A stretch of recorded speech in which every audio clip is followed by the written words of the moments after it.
Yep. Hope he doesn't chew up stuff again. Dodger he's Destructo Dog.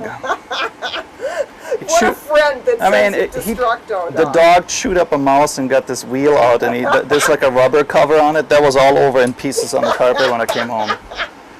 He did not get anything expensive. $14 for the mouse was the most expensive. DVD player remote, full of dog tooth marks, but it does work. Put a bone in there, he won't touch it. So, what are we going to do? Talk about compression codecs, audio, and I don't know. Lossless. Lossless, not lose. Lose less. No, we don't want to lose anything. That's true. All right, so well, we've talked about this stuff kind of before, I think. We do need a little light, though. Although it doesn't come in through here. That'll make it really bad to compress, though. See, I'm thinking codec right now. You don't want this to be open halfway. Well, how does that affect codec? Because it's detail, high contrast, lines. Whereas a shirt like this will compress really nicely in a lossy. This is all about lossy compression, right? Lossy codecs will just take a blue t-shirt and say this whole area of the picture, these pixels are blue, and if you look real closely, especially on YouTube, where it gets compressed and overcompressed again, when you upload it, they change it to flash, it will probably be pretty blotchy. There won't be a lot of detail where you can tell fabric or whatever. Whereas if you aim it at something like this, and we can play with this right now, this will be a pretty high detail kind of thing because there's some dark and some bright stuff, and the video has to reproduce that. And since it is pretty small, there's a lot of dots in your video involved to describe this window shade, and especially if it's moving up and down, that takes a lot more data in the video per second to describe than something that's just plain solid white, or at least something more solid than before, and it doesn't change. And that is based, I don't know, the reason for all this is because when these videos are squeezed down in size so they don't take forever to download, there's some math involved, and the math looks at the imagery and describes what's supposed to be there in a more efficient way than just saying this dot of the video is white, this is not so white, where every dot is a piece of data, and it takes up a lot more information to describe something by dot compared to this area is the stripy kind of thing, and it isn't going to change in the next 10 frames because the camera is pretty still. You start moving your camera, you're changing the dots in the image because of the motion right now. And again, the video has to do more. The codec, the compression decompression algorithm, mathematically speaking, has to do a little more work to just describe what you're doing. Even though you know you don't want to move the camera, the codec doesn't know that. The codec sees this video is shifting, I better describe that. So it's allocating data to say all these dots just moved a little bit because the camera moved. Well, it doesn't know the camera moved, but it needs to reproduce the image that was there originally. And because we always restrict data to a certain amount per second, so we get through to people on cable modems and whatever they may have without an endless wait, these programs, these algorithms, or codecs, can be told, okay, you go to a certain quality level. Beyond that, you really just cut off the quality because we got to stay within this envelope of bits per second. And if there aren't enough bits per second to describe the detail in this window shade behind me, it'll get blurry because it just has to focus on the more important high contrast things like a darker face in front of a dark background. It'll focus on that first. And if you drop the data rate lower and lower, everything gets blocky, and eventually you see these big squares on the screen because it just doesn't have any data. The more motion there is, the more change, the more data you need to describe this. The more static and less detail on the image, the smoother it looks at a low data rate. So there are a lot of factors interrelated. How much data rate you have, how many bits per second you can use, and what the video is doing. And you can control some of this, not always, but with video we usually use lossy compression, which means there is this throwing away and it's being recorded to disk like this. Even a DV camcorder uses lossy compression. It is not writing exactly what the image sensor sees, but it's using such a high data rate at 2.7 megabytes per second that it looks almost perfect. The new HD camcorders actually compress much more. Anything you write to a tape in an HD camcorder is much higher compressed than what a DV camcorder was doing, because it's using about the same data rate, but it's recording a much larger, higher detailed image, so it uses a higher compression to fit that on the same amount of tape. And it's throwing away more information. On the other hand, it's also recording more, so it still looks better, even though it compresses higher and doesn't really store what was on the camera lens or going through the lens at the time of recording. There are ways to record it uncompressed, completely uncompressed HD, but you need very large hard drives. This will not work on a tape anymore. Studios would do that, but out in the field you usually have to write to tape. So are we going to talk about audio now? Yes. And But because before that's we talk about audio, talk about that new terminology that you were describing to me yesterday. You know. lossy and lossless. Yes.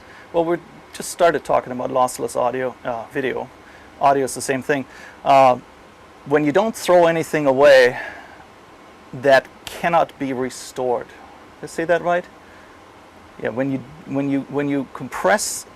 Okay. Let's start over. The two kinds of compression. The one we mostly use these days is called lossy compression because it's more effective. It compresses files to much smaller sizes. JPEG images are lossy. Even on the highest quality slider, they are much smaller than the original because they do throw away information, and they're not exactly the same. If you zoom into details on JPEG images, there will be a slight quality difference, especially in high detail areas where, well, if you use Photoshop, you can get into something like this wallpaper. If you could, I don't know if you could record this. It's a very fine, detailed, low contrast. This is one of the first things a JPEG compressor would throw away. Now, if you see this on YouTube now, it's probably just gray. But if you look up close, it is kind of a cloth pattern. However, if you stored the video uncompressed in full original quality, this would be there. In a JPEG image, on the highest quality, it'll retain it. The smaller you squeeze it, the more this type of detail disappears, and it just focuses on the broader information, like a high contrast person standing in front of it. Same thing with video, except it goes over time. We just talked about how the motion of the camera can affect video compression. If the camera is static in front of a wall like this, even a video could be very crisp on this if you give it enough data rate.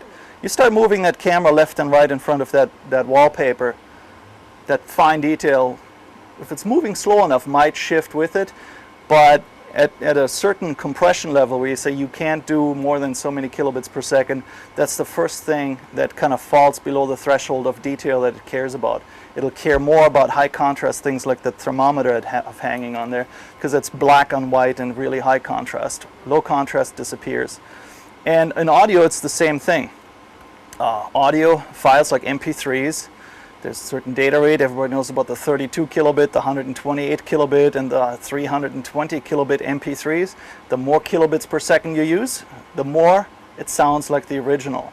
There's a point where they get so close that most people say that is CD quality, but if you actually look at it after decompression, re-record it, and compare it with the original, there are significant differences, and they are not the original. Because the original audio, if you take a CD, regular Red Book audio, the kind of thing you buy in a store, that is 1500 kilobits per second.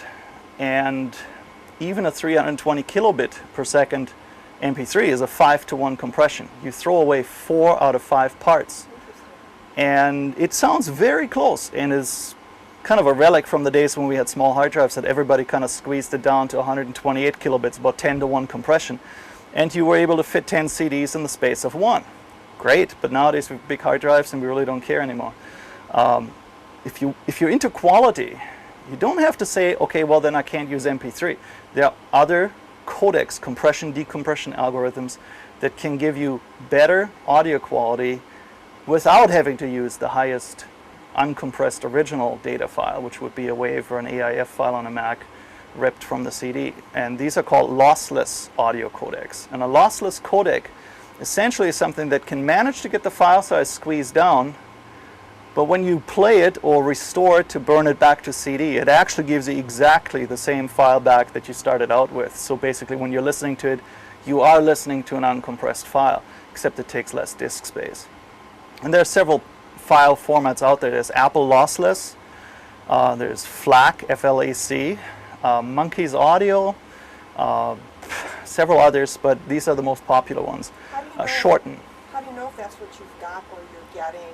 Well, you don't have them. You have to create them. Okay. Those are not files that you generally find on a CD. Doesn't come with any of these things on it. That's a CD, audio CD has something called Redbook audio format on it that was designed to play in a CD player. Computers can take that file and convert it into either a WAV file or something similar, which is an uncompressed format. This is exactly what's on the disk, just in a more computer readable format.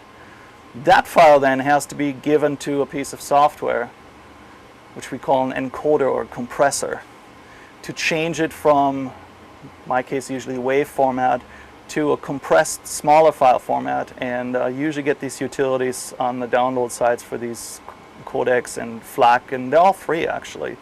And once you run them through these compressors, the file's usually about half the size. So they're not as effective as the lossy compressors, but in this case of audio, you're still getting the file size down by 50%. So what used to take up 100 gigabytes on your hard drive now takes 50. And even though hard drives are cheap and big these days, if you have a large music collection, you want that all on one computer and you don't want to sacrifice quality, 50% more space is quite a bit. In my case, I was able to fit everything I have on a 400 gigabyte drive, which nowadays is like $120. A couple years ago it would have been possible. And had I not used FLAC compression on my files, I would have to have a second one of these disks, and the likelihood of failure goes up. Right now, if I have a second disk, it's actually a duplicate, a backup. I would have needed 4 to back up those 2 disks in the past. So using compressed audio is saving disk space, and that's really what it's all about. It doesn't buy you anything over playing the original, but it does sound better than any compressed lossy format, like Windows Media Audio, MP3, the kind of things that people usually have on their iPods, because there's still limited drive space on these really small devices. But in a regular desktop computer, you can get really large hard drives for pretty low money these days. The playback, though, you need to be careful when you compress everything into FLAC format. You can't play this on your iPod. It doesn't know what a FLAC file is. You can't play it on iTunes.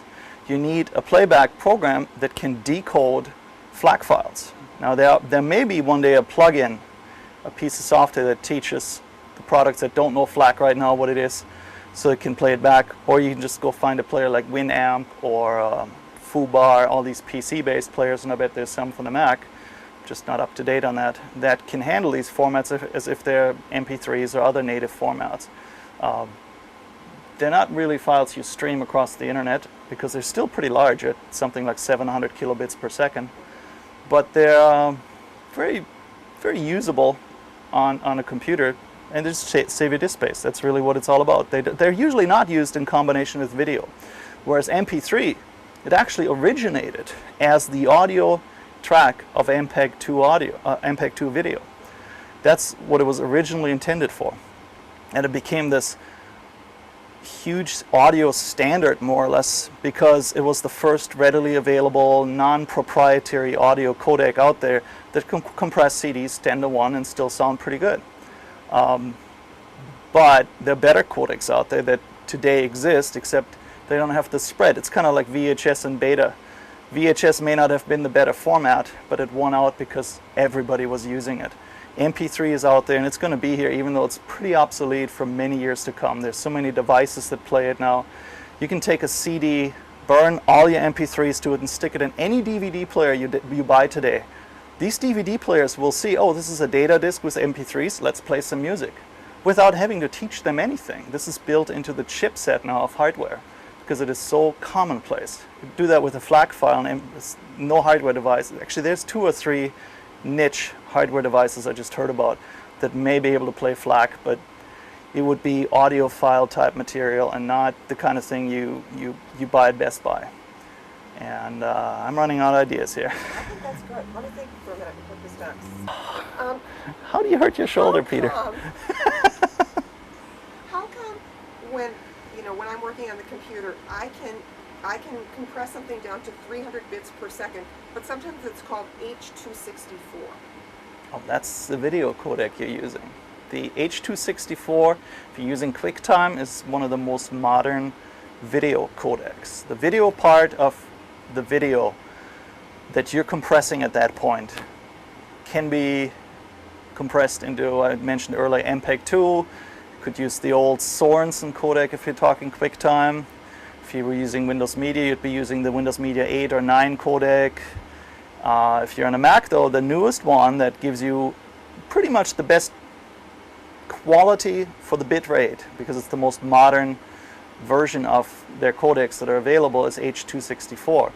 And it's actually kind of based on MPEG-4, which they previously offered, but it is a newer generation, and it basically gives you more detail for the same data rate, because this math that's happening inside of that little thing called a codec is more advanced than the older codecs by looking at what you just gave it to compress and trying to retain as much quality as possible based on your preset 300 kilobit per second number. Okay, how come in the program you can choose? It'll say, do you want to compress this to 300 bits per second? Do you want to compress it to 700 bits per second? How do you decide? Like, if you want to put something up, into YouTube, how do you know what to compress it to? Well, you have to think of your target audience. Not necessarily YouTube. YouTube would be a delivery system. The target audience is the people you want to be able to play that video without having to sit there for 2-3 hours to download something that will play in 5 minutes. You want to look at what people have on their cable or DSL lines as an available piece of bandwidth. Most people here in Madison are on probably 768 kilobit and up, but other locations out, people use dial-up, they have 56 kilobit. And if you compress your video at 300 kilobit, it'll take them 6 times the playing time of that video to download what you compressed before they can view it. The people on a 768 kilobit line looking at a 300 kilobit probably wait for a few seconds and then it'll start playing because it downloads faster than they can play it to the end. So then would it be better, just generally speaking, to always go with the lower bits? Well, the lower you go, the lower your quality, because again, you're telling that codec you have to deal with this limited amount of data and you have to throw away more detail to be able to stay within the 300 kilobit limit. If you have more data available, it can, given the same image size. There are other factors. How large is your video? Do you want to do it postage stamp size? Do you do it quarter screen, full screen? If you don't change the data rate and just change the video size, each time you double the size of the video, you need 4 times the data roughly. Not really, but approaching that to describe that image at the same quality level you did before, because you have more dots on the screen. But if you're staying on the same image size and you're just doubling your data rate, you're adding quality to that video. You're not doubling the quality, but you're giving the codec more data to work with so it can describe the finer things in the image. People start moving. Sometimes codecs drop frames just to stay up on top of it. They won't drop as many frames if you have more data rate available. So, and some of these things you can control in the software. You can say don't drop any frames, just make them fuzzy if you have to, but I want the fluid motion, because people do that for sports coverage. And more modern codecs like H.264, Windows Media 9 have the kind of controls that you can use. They also use what's called sometimes variable bitrate, VBR. That is when the codec can look at the whole video at first, kind of do an analysis pass, and then in a second pass, you can't do this with live video, but you can do it with files you already have on the hard drive and then want to encode. It's called a 2-pass encoding.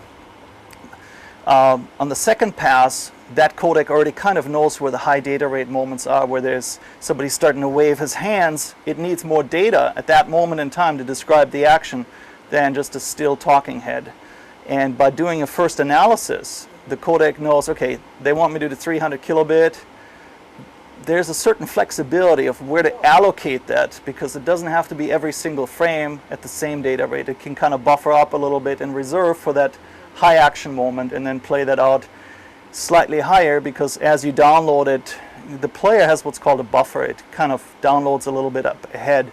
And then you can put that to the extreme by telling the codec to be variable bitrate, where it doesn't just use a little buffering, where it can actually say, okay, we got 10 minutes, 300 kilobit, that's so much data. Let's spread that out the most efficiently across this type of video by doing an analysis of where we need the data. And then this video may play when there's a still talking head at just 100 kilobit. But when there's a high action cut, it may go to 800 kilobit, and you can set that. And that is pretty modern. Not every video player, an old piece of software can play that, but the newer products all do that. And you don't see that very often, but it's where the codec can actually play with that limited available data and compress where it needs to compress, or where it can compress. See, things that don't move can be compressed much easier than when the camera starts waving around, zooming in and out, and there's 10 cuts per minute, kind of like the old MTV videos when there were 50 cuts per minute. Those cuts are always new frames where you need lots of data to describe a complete change of what's there. The less cuts, the more it can focus on the motion and the finer details like the wallpaper, textures, or whatever. And variable bitrate does not help that much with that type of video. It helps with lots of cuts, because the cuts is where it would allocate lots of video data rate, just to have that initial frame tack sharp when it comes up.